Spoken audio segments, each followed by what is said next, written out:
আমি হারুন নবীর বংশধর, মুসা আলাইহিস সালামের বড় ভাই হারুনের বংশধর আমি। কাজে আমারে যাত্রার কাছে তো আপনি বিয়ে দিতে পারেন না। বিয়ের ক্ষেত্রে আপনার নিয়ম অনুযায়ী একটা তরিকা আছে, একটা সমতা আছে। আপনি আমারে বিয়ে করুন ইয়া রাসূলুল্লাহ, অন্য কাউকে দিয়েন না। রসুল দেখলেন ঠিকই তো, মেয়েটা উচ্চ বংশের মেয়ে, হারুন নবীর বংশধর, নেতার মেয়ে। রসুল সাফিয়াকে আজাদ করে নিজে বিবাহ করলেন।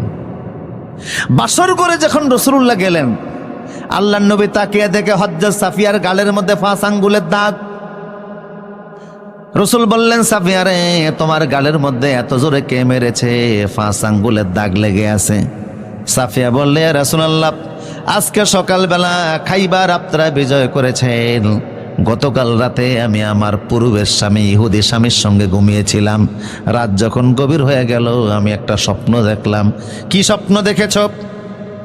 স্বপ্নের কথা বলতেই স্বামী আমার গালে থাপ্পড় লাগিয়েছিল। কি এমন স্বপ্ন দেখলা যে তোমার স্বামী তোমাকে থাপ্পড় দিল?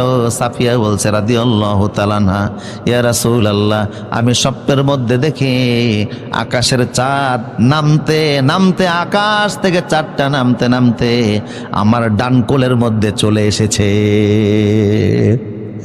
আমি এই স্বপ্ন দেখার পরে ঘুম থেকে জেগে গেলাম। আচমকা আমার ঘুম ভেঙে গেল।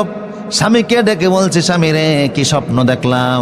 আকাশের চাঁদ আমার কোলের মধ্যে চলে এসেছে।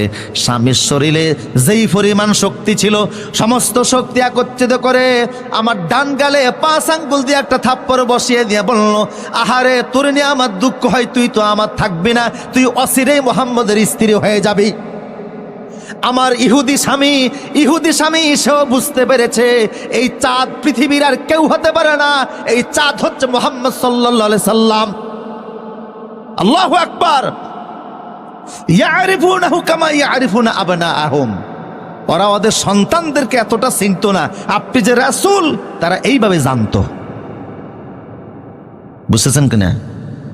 প্রসূতি আব্দুল্লাহ ইবনে সালাম বলছে, আপনি যে আল্লাহর রাসূল ওরা ভালো করে জানেন, কিন্তু ওরা গাদ্দারি করে, এদের পুরানো রীতি। ঠিক কিনা বলেন?